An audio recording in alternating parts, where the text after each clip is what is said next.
Welcome, everyone, and thank you so much for joining today's event. My name is Lauren Schweppe. My pronouns are she, her, and I'm the Director of Programs and Stakeholder Advocacy here at the National LGBT Chamber of Commerce. I'm very excited to welcome you to today's Fireside Chat with Secretary Gina Raimondo of the U.S. Department of Commerce. Before we get started, I want to thank my colleagues at the Department of Commerce and here at NGLCC for helping make today's event happen. I'm now proud to introduce the moderator of today's Fireside Chat, Sabrina Kent, Executive Vice President of Programs and External Affairs at NGLCC. Sabrina serves as a member of NGLCC's executive leadership and supports the efforts of its board of directors in advocating for the economic empowerment of LGBT-owned businesses both within the U.S. and globally. In January of 2019, Sabrina was recognized by Business Equality magazine as a top 40 LGBT leader under 40 and was elected to the board of directors of Q Street, an association focused on supporting LGBT advocates and lobbyists in Washington, D.C., where she served as board secretary until December 2022. Sabrina holds a BA in Philosophy and Sexuality, Women's and Gender Studies from Rollins College in Winter Park, Florida, and was named the 2014 Sojourner Truth Awardee for combined academic and activist work by Rollins College Sexuality, Women's and Gender Studies Executive Committee. Welcome, Sabrina. Awesome, Lauren. Thank you so much. Thanks for leading the show today. Obviously, I'm not our co-founder and president, Justin Nelson, who was originally slated to be a part of today's program, but I'm honored to step in on his behalf as he's on unexpected travel for family-related matters and couldn't be with us.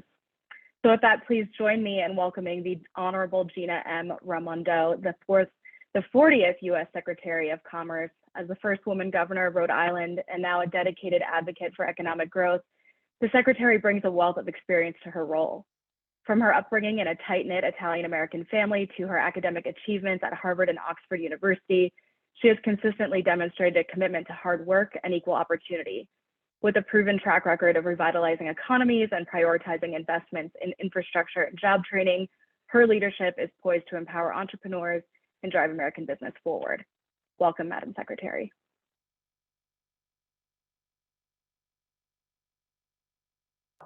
Thank you. Sorry. Great to be with you guys. It's a pleasure to have you with us. So let's dive right in.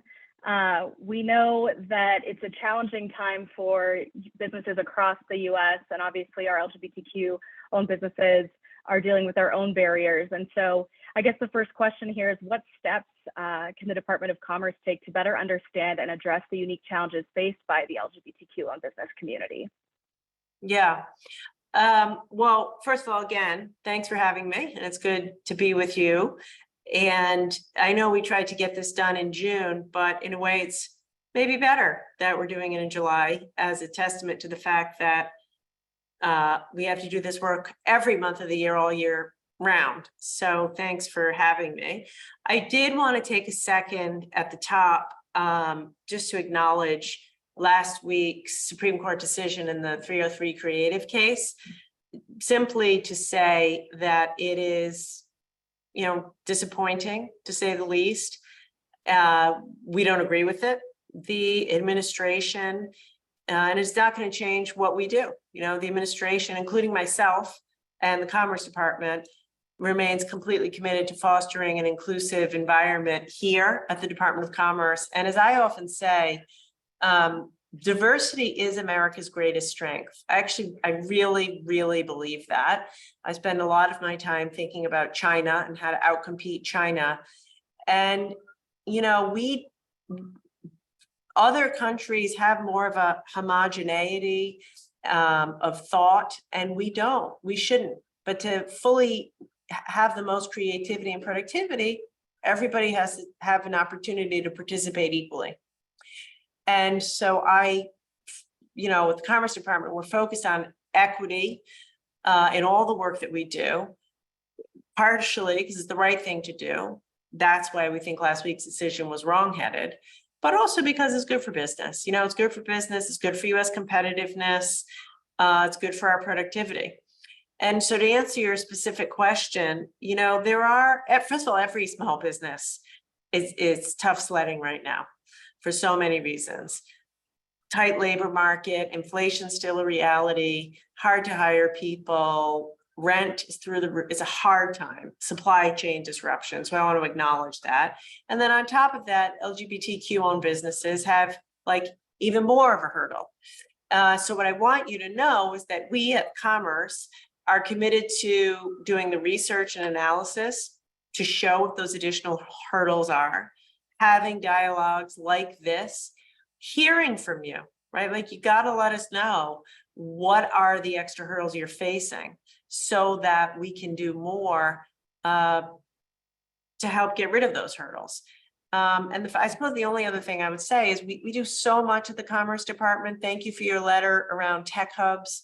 You know, we're standing up tech hubs, putting $50 billion out in broadband money, $50 billion out to stimulate semiconductor manufacturing in the US, investing in communities. It's a lot that we do. I want you to hear directly from me. Across every penny we put out the door, we think about equity, and I want to do everything we can to make sure that LGBTQ owned businesses, you know, get their fair share. Thank you, and we appreciate it, and we appreciate the opportunities being presented to our businesses, and sort of looking at challenges across the board. Always top of mind for small businesses is access to funding, and so the Department of Commerce is distributing more funding than ever before. And how are you ensuring that this funding is being distributed equitably so that all businesses, including our LGBTQ businesses, can benefit? Yeah. So, you know, as I just said, it's exactly like you said, it's unprecedented. Typically, the entire Department of Commerce budget historically is about $10 billion, plus or minus. I am now responsible for investing about 150 billion. So, you know, 15 times a normal commerce load. It's a massive opportunity. It's a massive responsibility. And so what are we doing? So you need to know that. You guys, like, I want you to hear that. I want you to follow up after this call and say, you know, help us make sure we reach the community. Broadband, put out $50 billion. We're gonna, that means, you know, wireless providers, cable companies, small businesses that do the subcontracting for laying fiber, technicians, anyone doing digital literacy, like any of those businesses could be eligible for some of this money.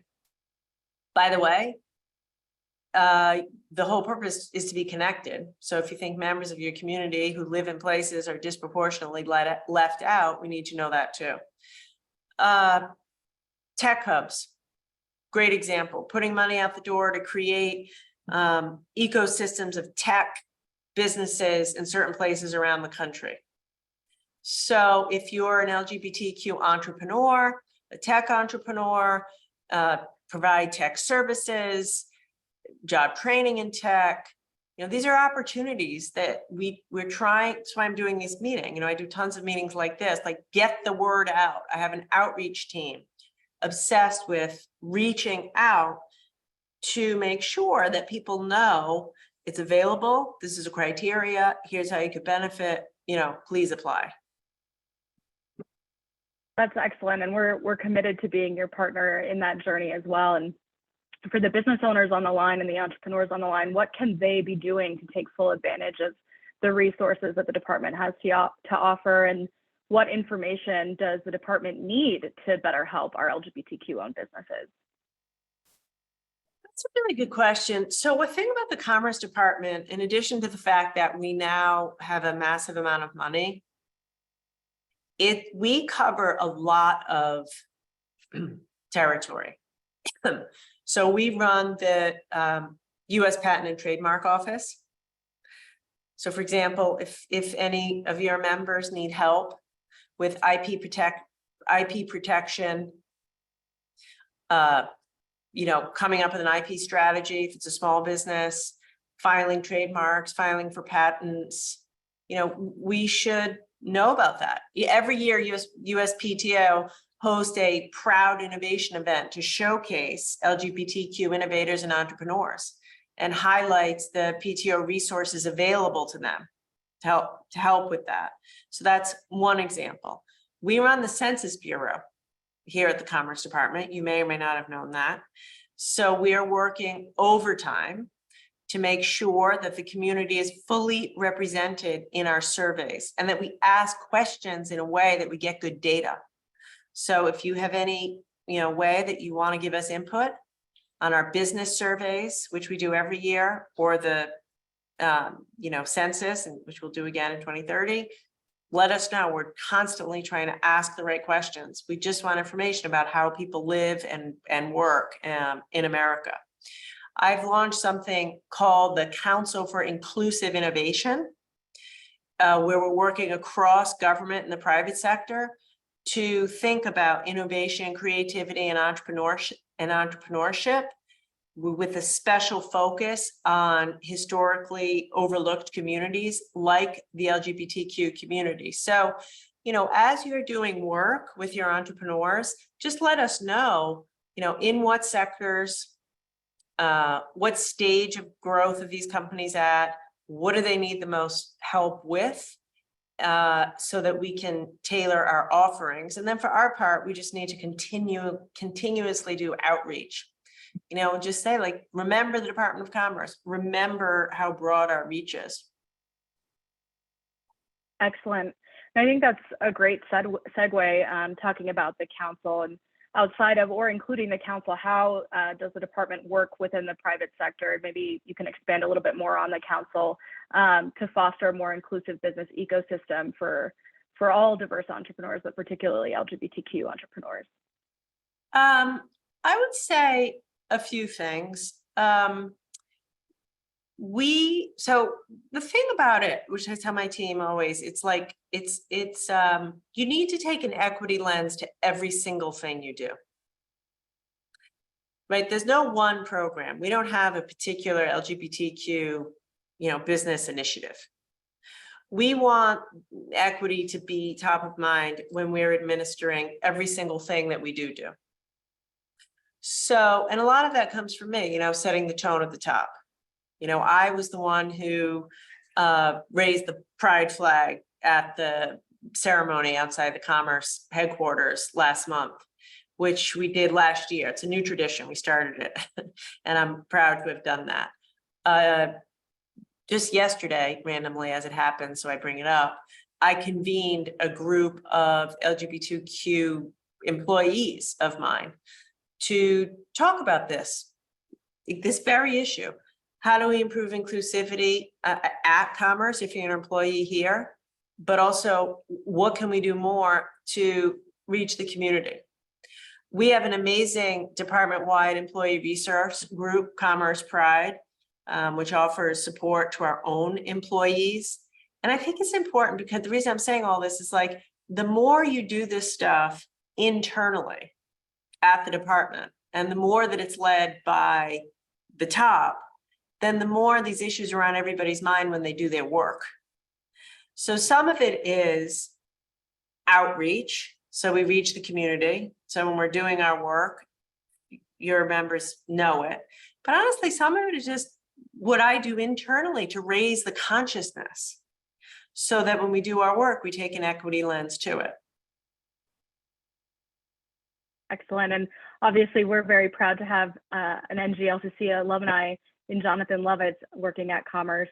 And it's great to see that you are encouraging that workforce diversity and inclusion. And outside of ERGs, what are you doing within the department to promote greater DEI within leadership and within overall workforce competitiveness in the department?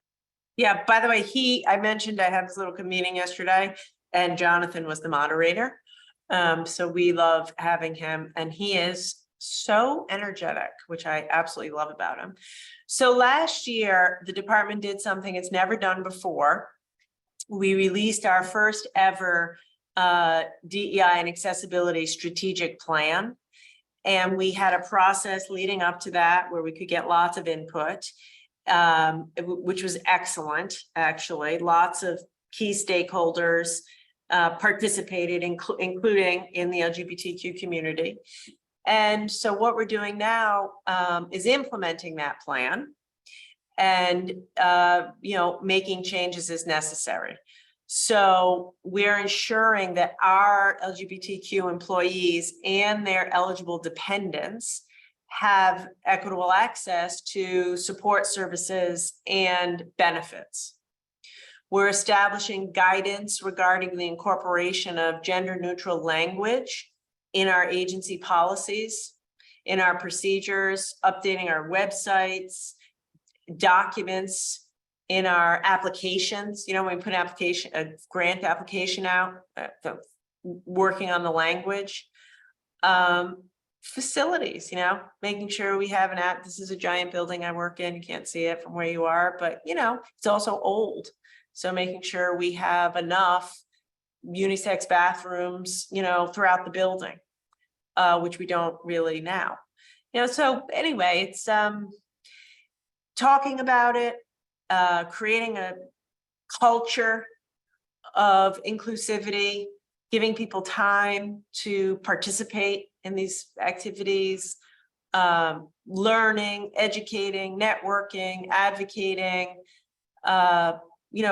Commerce is made up of a dozen bureaus, like I said, Census Bureau, Economic Development, US Patent.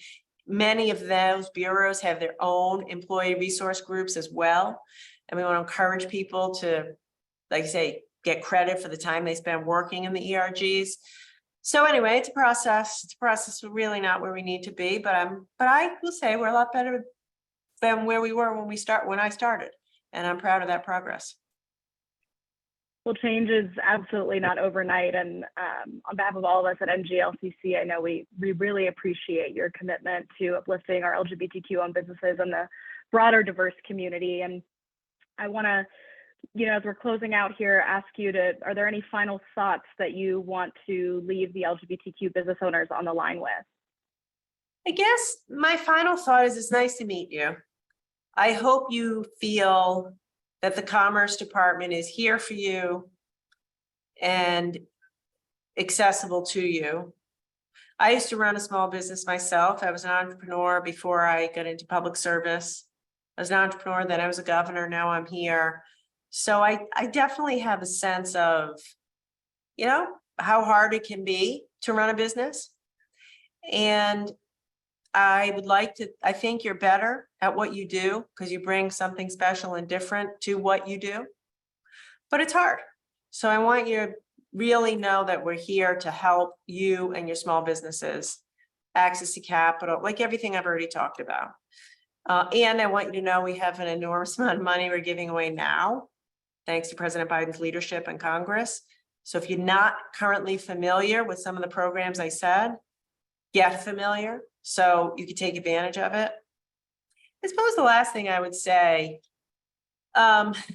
just in the category of kind of supporting one another, I do think we're making progress. Last week was a kick in the gut for so many reasons, but I firmly believe, and I tell this to my employees, if you can show up every day and be who you authentically are and not spend any time thinking about that, and then spend all your time and energy doing your job, your business will be better.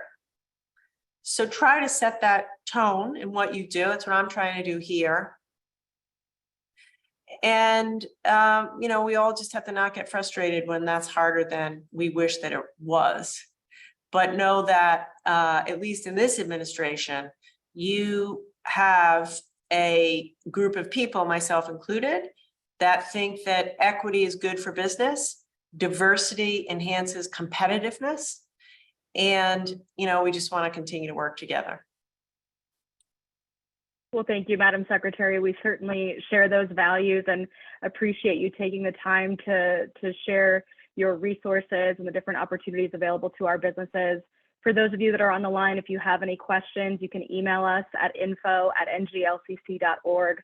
Thank you again, Madam Secretary, for taking the time to be with us. We are thrilled about our continued partnership with the department, and for everyone else on the line and for you as well, have a great afternoon. Thanks, Sabrina. Bye, everybody. Thank you.